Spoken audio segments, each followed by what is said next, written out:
Hello, everyone, and welcome to a rebroadcast of how to pronounce the S suffix ending.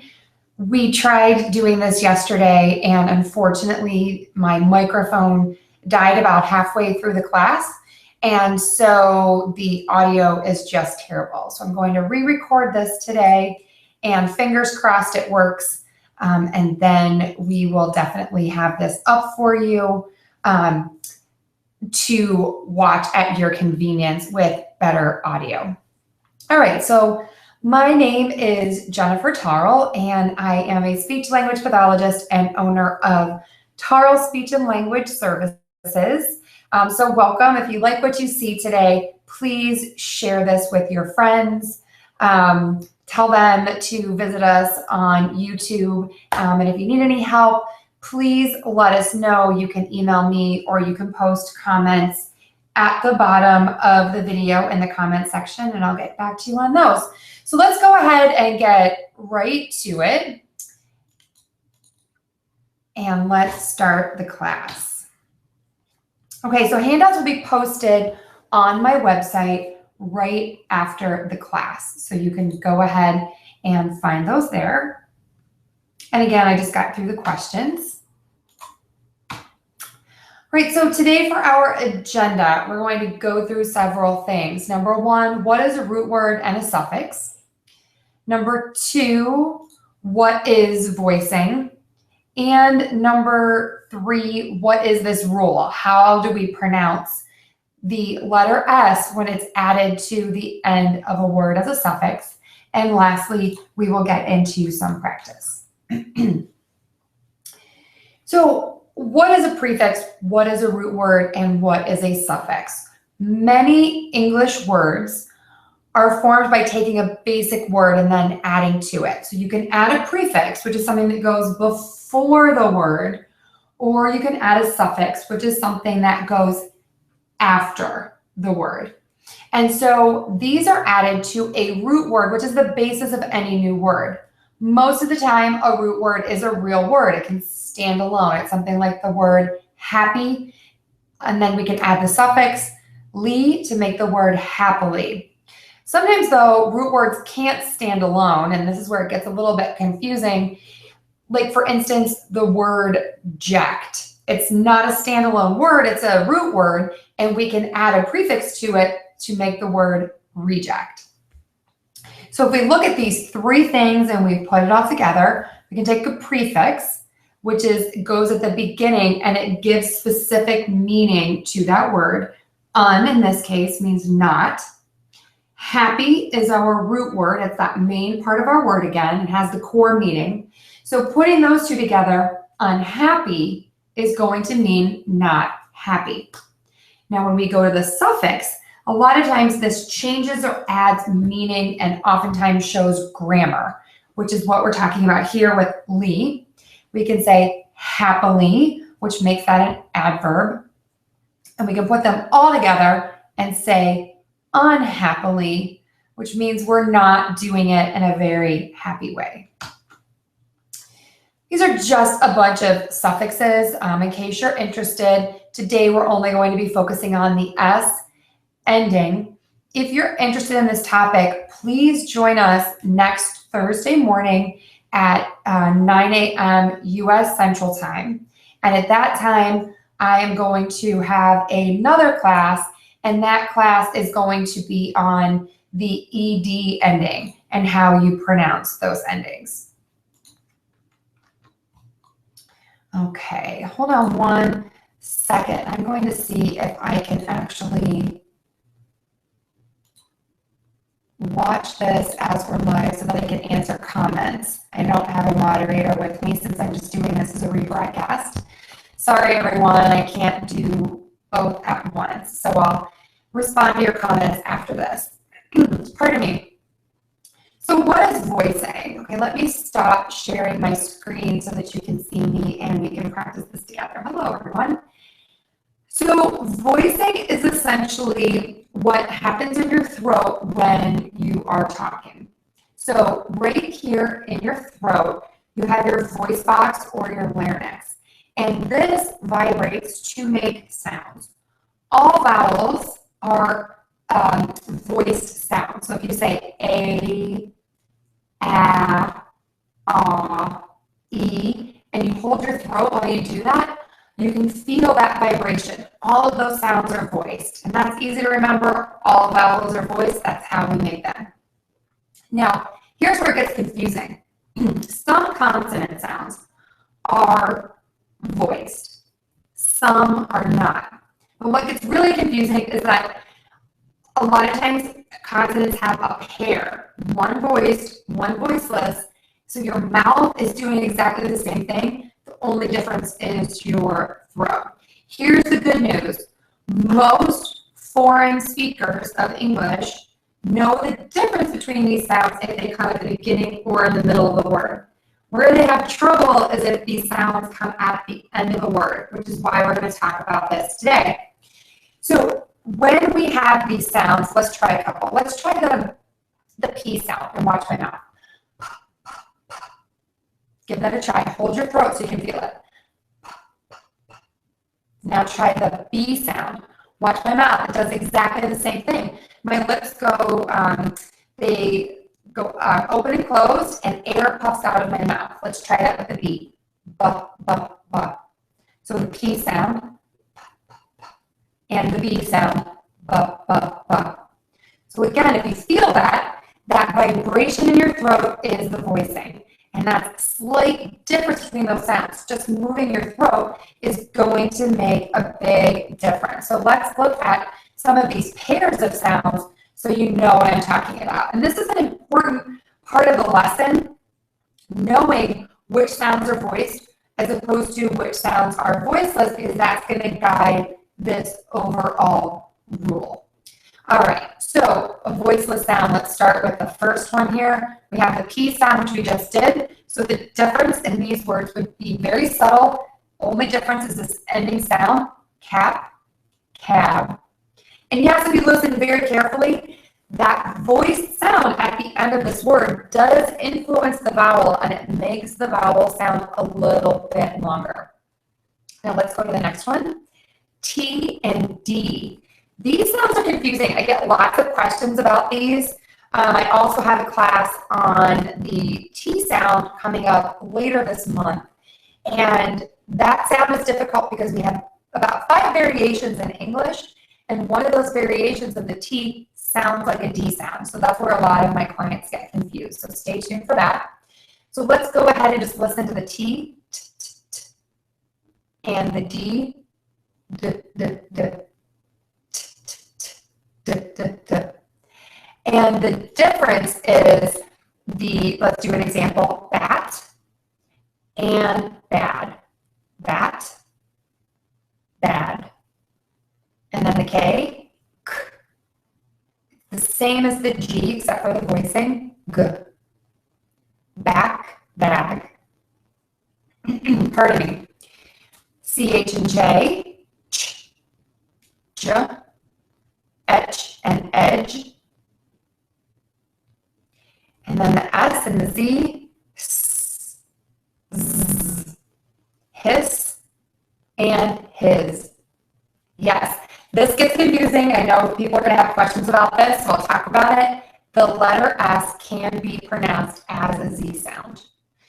So that you need to just listen for it. If you're not quite sure where it is, you can always look it up in an online dictionary. And then the last one we have is F versus V. Half and have. And in the word half, we do not say the L sound. We just say the F. Half, have. Okay, it looks like we can go ahead and I'll stop sharing my screen so we can move on to the next page. So what are some common mistakes that I hear for these when we add an S to a word? Common mistakes that I hear people say an S all of the time. So if we have the word bag, and we should end that with a Z sound, what I hear people say is S. So instead of saying bags, I hear bags. People will always say is as an ending. So instead of saying bags, they'll say baggage. And lastly, people just don't say anything. So instead of saying maybe the word back, people are going to say back. Instead of saying backs, excuse me, people will just say back instead. So how do we pronounce these sounds? Let's go through that quickly. For both of these sounds, the S and the Z, which we'll be using for this rule, it's the smiling sound, so it's kind of a fun one. Your lips are a little bit pulled back, and they are not rounded. That's kind of a big mistake that I see. Make sure that your lips are pulled back slightly into a slight smile. The tongue is behind your top teeth. It is not touching your top teeth. So your tongue should be behind your top teeth and not touching. Lips are in a slight smile. And the airflow is going to keep going. It's going to keep moving out of your mouth. That's why it's important not to touch your teeth, because if you do touch your teeth, what's going to happen is that's going to stop that airflow and it's going to sound like a different sound. So let's put that all together. Smiling, teeth, tongue behind the top teeth, air keeps moving. And yes, to get technical, it's a little bit more of a smirk than a smile, but the key is to make sure your lips are pulled back. And then for the Z, the difference is that your voice is on. So S is voiceless, Z is voiced. So there you go. Pretty easy breezy for that. All right, so let's get into the rule, what everyone is waiting for. Here we go.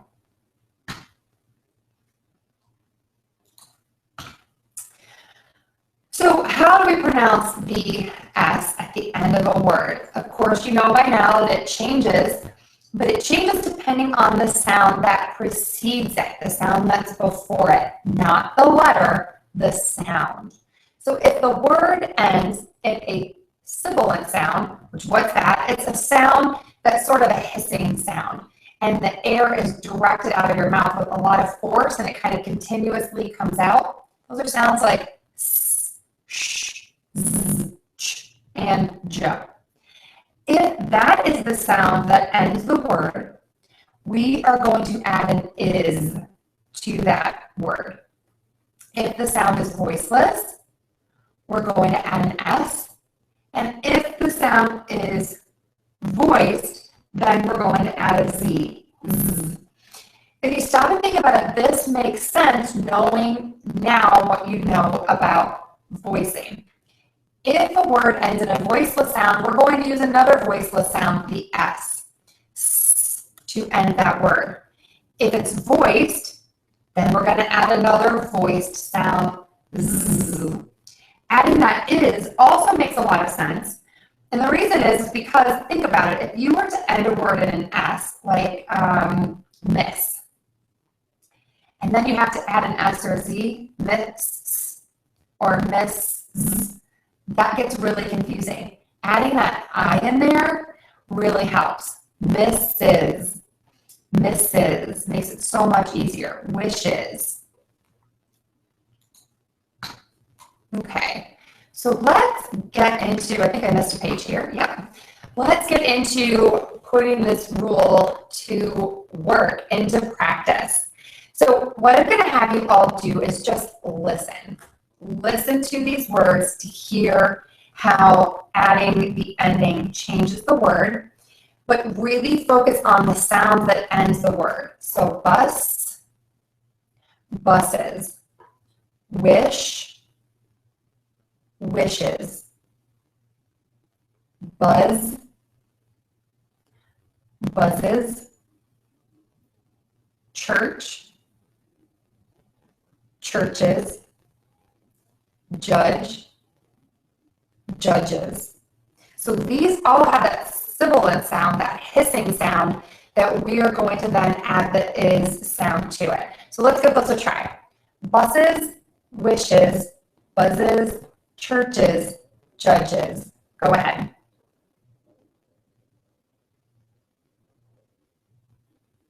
Okay, let's go to the next page. So now the word ends in a voiceless sound. We're going to add another voiceless sound. Remember, we're going to add that S sound. So just listen. Pardon me. Cup, cups. Talk, talks. Cat, cats. Cuff, cuffs. Ruth, Ruths. A lot of my clients will say these sounds are quieter, and if that's the way you need to think about it, then that's fine, but these are voiceless sounds, and we add another voiceless sound to make them plural. So let me read the list, and then you take a turn. Cups, talks, cats, cuffs, Ruths. Go ahead.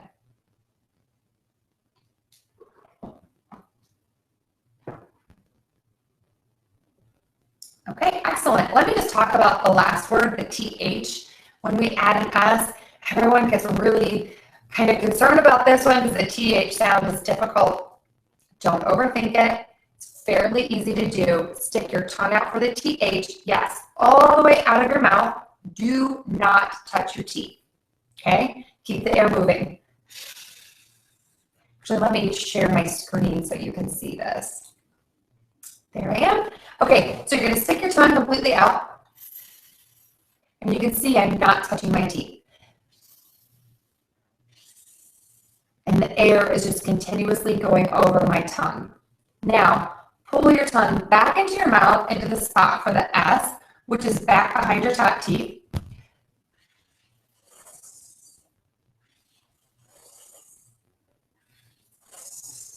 And that's it. Ruths. Now, yes, I can do it quickly because I've done this my whole life. Take your time and remember, with pronunciation, you're not just learning a language rule, you're also learning a motor pattern. So with any motor pattern, like learning how to play instruments or learning how to golf, it's going to take some time to practice, and you have to have some slow, deliberate practice in order to get that speed as you get better and better. Okay, and let's hit the last rule. There we go. Just go ahead and listen. Go, goes. Tom, toms. Can, cans. Call, calls. Cab, cabs. Love, loves. Bed, beds. Hire, hires. Dog, dogs. Knife, knives. And of course, as with everything in English, there's always an exception to the rule. For some common words ending in an F or an FE, you're going to have to change the F to a V, then add an S to make it plural, which changes our rule, as we know, because then we must say a Z sound when we end that word in a V sound. So don't be too concerned about those. If you're not sure, you can always look it up. And then, as I always say, my dirty little secret is only learn the words that you use the most, with the exception to the rule, and everything else will kind of fall into place. We kind of go for clarity, not necessarily perfection, unless that is really what you're going for. All right, now we are into practice, everybody's favorite part of the class. So what I'm going to have you do right now is just listen and not read anything. So we're working on that listening practice, okay? So I'm going to look away because I'm going to be reading the PowerPoint. So here we go. Buses, noises, wishes, teaches, pages. Now repeat after me. Buses, noises, wishes, teaches, pages. Okay, now let's go to the next list. Eats, cups, stacks, oaths, coughs. Repeat after me. Eats, cups, stacks, oaths, coughs. And the last set, forms, adds, rings, cans, labs, moves, stirs, begs, files, goes. And repeat after me. Forms, adds, rings, cans, labs, moves, stirs, begs, files, goes.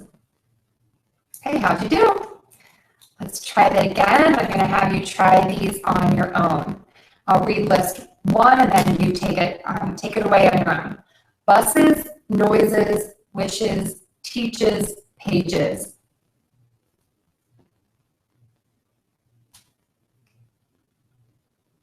Eats, cups, stacks, oaths, coughs.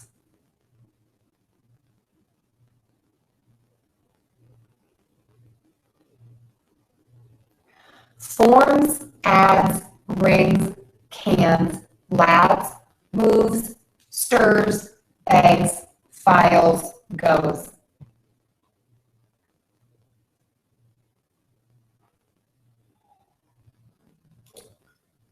Okay, how did you do? I'm sure you did great. Let's move on to the next page and we're going to do some sentences. Before we get there, I just want to comment on in connected speech, which means using words in sentences and in conversation. Sometimes words sound slightly different than if you are using them as just a standalone word. So if I say the word calls, yeah, there's a really strong Z there. But if I'm using that word in a sentence, the Z might not be as strong depending on the sound that comes after the word calls. So for whatever word comes next, depending on what's there, that Z sound might be a little softer. This is called co-articulation. It happens all the time. Also, we have word stress, syllable stress, and intonation patterns that also increase how loud and strong certain sounds are. So don't be too concerned if you're listening to your American friends and you say, wait, Jennifer said that's a Z sound, but it sounds not as strong as when Jennifer made it. A lot of that is because we're using connected speech. Okay, so I just wanted to comment on that so you don't worry when you hear something that's just slightly different. So focus your practice on being perfect, because then when you get into connected speech, you'll be better able to use some of those nuances that you hear from your friends a little bit later down the road, okay? So let's go ahead and start with another screen share here. Okay. Whoops, I missed a page. Let's go back. All right, let's try some sentences. I will read it and then you take a try. The buses made noises as they passed the pedestrians.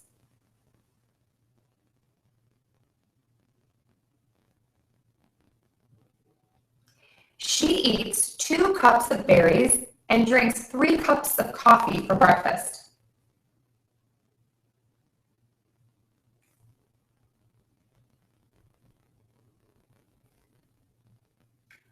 Ruth's the owner of several businesses.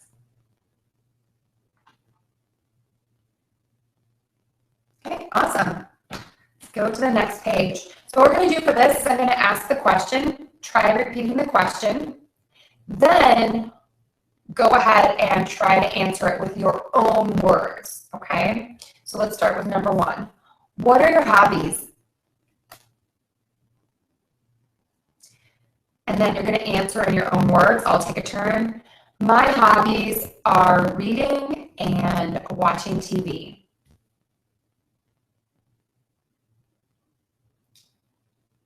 What does your friend enjoy? Now try it in your own words. My friend, she enjoys going to the beach and relaxing.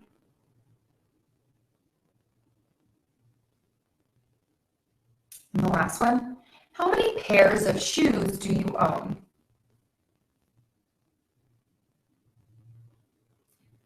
I own 8 pairs of shoes. Okay, we're almost there. This is the hardest one. Let's try a paragraph. I'm going to read the paragraph, and then you take a turn and try it on your own. If you're unsure how you're doing, you can always record yourself and listen to it. You can ask a friend. Always give people in America permission to correct you if you want that, because most people won't correct you because they don't want to embarrass you. So go ahead and give people a chance if you, give them permission rather, if you want them to give you a little bit of feedback. And that being said, in this rule, American English speakers don't learn this, just like you don't learn many sound rules in your own native language. So you might have to explain this rule to them a little bit before they can help you with it. If you do have questions too, you can always email me or post comments below. All right, so let's go. Claire loves to play outside most days. She takes walks, runs, and hikes. Claire also likes to take care of plants. She waters them several times a day. When she is finished outside, Claire sorts the laundry, then does several loads. After she folds the laundry, she sits down for a break. Go ahead and give that a try.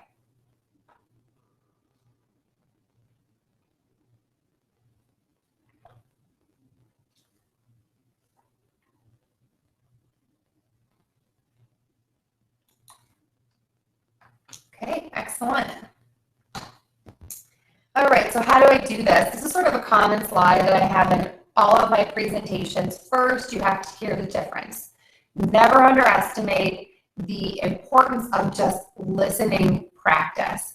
Listen to a native speaker, listen to podcasts, learn how to discriminate between American sounds and the sounds that you do or do not make, okay? Or do not make, rather. And then move on to sound production. Start simply with words. Learn how to say your new sound or your new pattern in words. Then move on to sentences. Then move on to reading. Then move on to conversation. Just like we did here, because again, start easily, then move to more complex practice. And the key is practice, practice, practice. I recommend for my clients practicing an hour a day, but don't panic. Break that up into really small chunks. Maybe practice 10 minutes when you wake up in the morning. Maybe practice for 5 minutes doing some listening while you're brushing your teeth. Practice listening on your way to and from work during your commute. You can even practice when you're on the train and not look like you're losing your mind by talking to yourself, by practicing in your brain. So trying to say the words in your brain, just doing that type of practice is really going to help as well, because you're actually focusing on consciously practicing these patterns. Okay, so again, listen, listen, listen. Keep a list of words, practice with short periods throughout the day. If you need more help, here's how to stay up to date. If you need practice pages, I have some for sale. If you need anything, like I said before, please post your questions below the video, or go ahead and email me. You can also reach me on my website. Okay, I am going to see if I can actually turn off my, I did it. Okay, hang with me here. I'm going to see if I can pull up your questions on a different screen right here. It's not letting me see myself presenting. Let me try this again. Okay, I think I might be able to do this. Myself presenting. Okay, here I am. It's still hard for you. Okay, so someone said that it's difficult still. Hang in there. keep listening. It gets easier. Again, start with that listening. I can't stress enough how important that listening practice is. Okay, so thank you everyone for being here. Thank you for bearing with me with my sound issues that I've been having here. I hope to see you next week at the class on ED endings. And again, I love to hear from you. Thank you so much for following and supporting Tarle Speech and Language. And I hope to see you again next week. Thank you so much. Take care. Bye-bye.